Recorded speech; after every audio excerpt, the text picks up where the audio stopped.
What's up, guys? Steve Wilson with RB Bass. As you can see, I got my new jersey. Sporting my new jersey. Love it. Check out Sublime Wear. They did an awesome job on all the emblems and everything. Got it really quick. So today I want to talk about a bait that's been around a long time, but I bet you didn't know there was a bunch of different versions of it. Sitting here in this little bait sack right here, and I'll give you a hint, and then we're gonna take a break. What is it?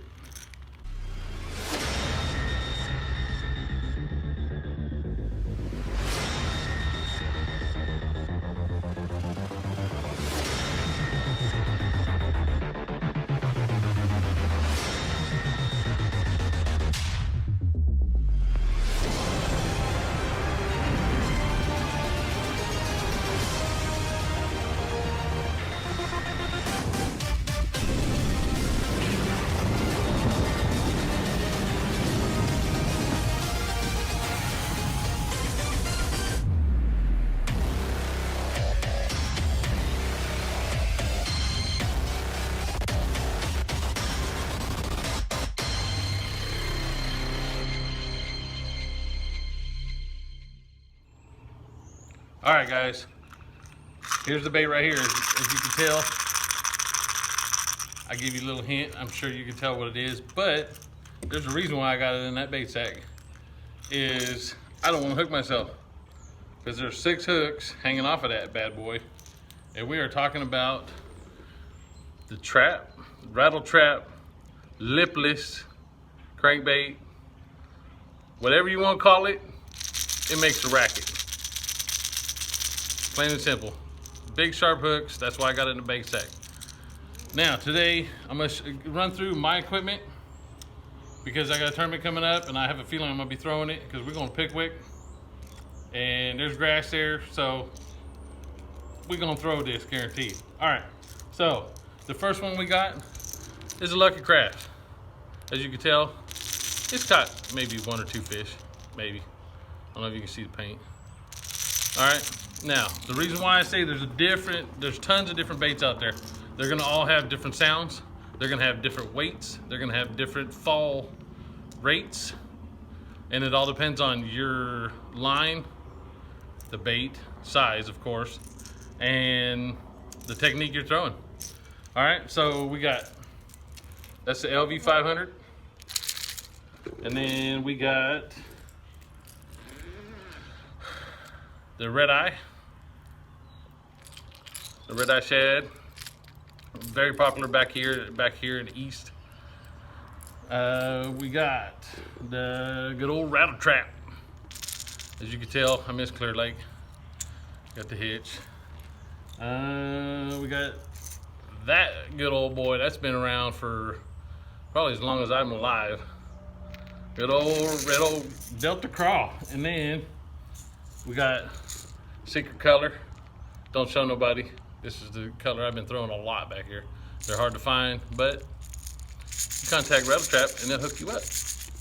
And as you can tell, that's a Rattle Trap. This is the LV 500. Totally different sound. Now, I have one more that's on my rod already. Right there. It's called a 2-tap. Big dog. This is a 1 ounce, I think. And if I can do it, let me show you. It ain't got but, I think, 2 BBs in that, and they're huge. So, those are the standard ones. Oh, and then, forgot the little one. Got to throw that one in shallow water, you know. So, now, first thing I do, every time I throw a trap, lipless crankbait, rattle trap, whatever you want to call it, I throw it on a speed clip. Sorry about the dirty nails.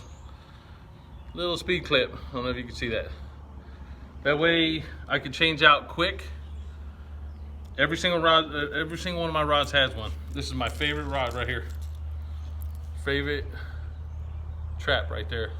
Suspending IMA, suspended vibe. It's gonna do some damage this year. I guarantee it. Once I found grass, it's over with.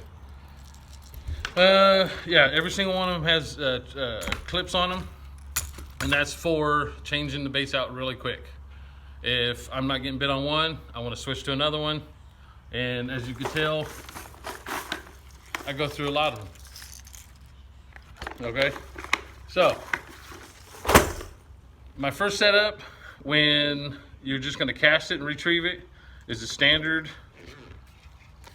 rod and reel. I got 12-pound Vicious Pro fluorocarbon on here. This is a Dobbins Champion. I don't know if you can get the numbers on it. This is the 735 glass. I always throw it on glass. This is my personal preference. Love this rod. I got a bunch of them. This is not just a lipless rod. You can throw chatterbaits on it, a killer chatterbait rod. You can throw square bills with it all the way up to 10 XDs. My next setup would be when I'm trying to going through a bigger bait like the 2-tap. I'm gonna go with an 805 Champion 805. This is my older 805.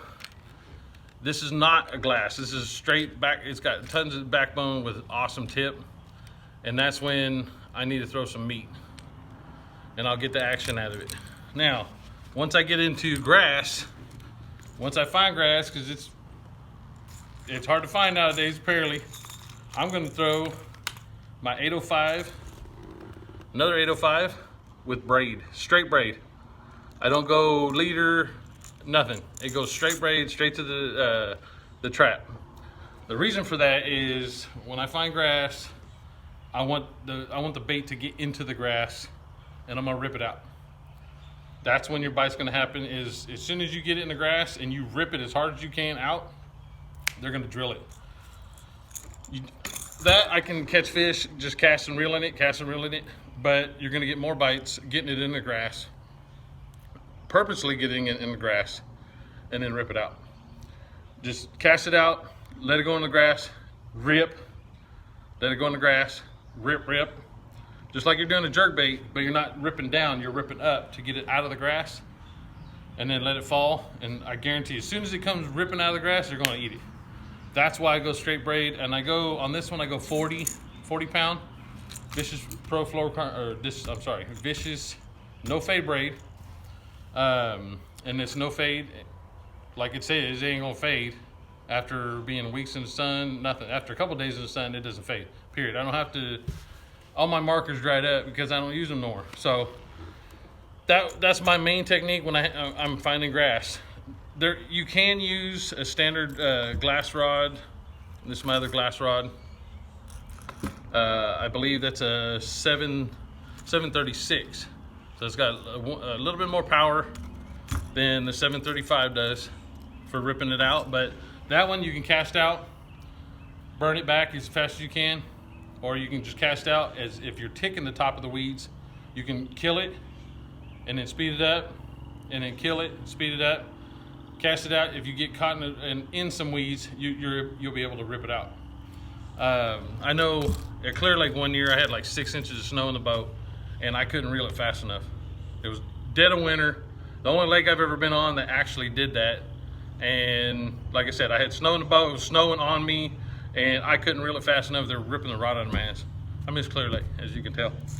So, but I got Pigwick, I got Dale Hollow, and all those lakes back here too. I love those. I'm still getting used to them. But so the reel, all my reels are either 7 to 1 or above. I do have a couple 8s, and I think I have one 10 Revo Rocket. I want fast retrieves on it. Sometimes you want it the faster the better, like I said. Other times you want to be able to pick up the slack as fast as you can, because as you cast out, you're reeling it, you kill it. As you rip it up, and all these rods are over 8 foot. They're 8 foot exactly. Sorry. You have that much line to take up, so I don't want to be cranking 30 times to take up 8 foot and then rip up again. So, and plus with a high-speed reel, the fish are going to run at you. You need to catch up with them, because with these rods or with these baits, they will throw them. That's another reason why I use glass. Anytime I'm throwing I prefer, every time I'm throwing a bait that has treble hooks, I want to use glass because it absorbs, every time they want to throw it, it absorbs the shock, and they don't have that much pressure versus like a stiff 735 Dobbin 735 or 734 that has just a little bit of tip. It has a lot of give in the tip to where, you know, when they go to throw it, if they try to throw it, it's not going to go. It's not going to go anywhere. It's going to stay pinned. I always use Gamakatsu hooks on all my baits. On a lot of them, I just take them all off and then throw them in the box, and then when I'm ready to use them, I put the bait, you know, the hook back on. Let's go to the next step. All right, guys, now that I went through the technique, I'm gonna go through the lure colors. You already know what lure it is. We're gonna go through lure colors. This time of year, springtime, it's spring. It's starting to be spring everywhere. Water temps are coming up. The bass are feeding up. Red, orange, red gold, red, all red. Stick with red, plain and simple. That's all you need this time of year. I mean, granted, like I said, you have to go back to bait fish color sometimes if you're fishing in spotted bass fisheries, but you got to stick with red. This time of year, it's all red. Crawdads. After the spawn, post spawn, when they're heading out, that's when I switch over to bait fish. A bait fish color, like I said, I don't know if you can see, that's a bluegill color. When they're spawning, I've caught fish on that color, on that bait right there when they're spawning. Get it on the bed and just shake it. So I hope this helps you guys, and if you have any questions, let me know. Contact RB Bass. One of us guys will help you out. Like I said in my last video, if you have a technique that you're trying to figure out and you can't, let us know. We'll explain it for you personally. So with that, make sure to check out rbbass.com and stick 'em.